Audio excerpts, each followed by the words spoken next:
Smart Kids TV.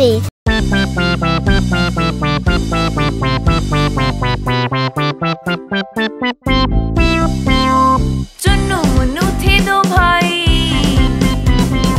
रसगुल्ले पे हुई लड़ाई। चुन्नू बोला मैं खाऊंगा, मुन्नू बोला मैं खाऊंगा। हल्ला सुनकर मम्मी आई, दोनों को खूब डांट लगाई।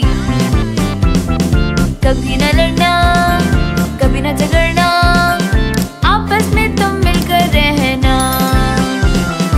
आपस में तुम मिलकर रहना, आपस में तुम मिलकर रहना।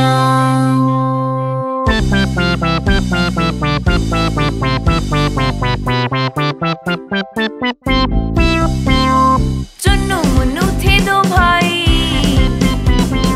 रसगुल्ले पे हुई लड़ाई। चुन्नू बोला मैं खाऊंगा, मुन्नू बोला मैं खाऊंगा। हल्ला सुनकर मम्मी आई, दोनों को खूब डांट लगाई। कभी न लड़ना, कभी न झगड़ना, आपस में तुम मिलकर रहना। आपस में तुम मिलकर रहना, आपस में तुम मिलकर रहना।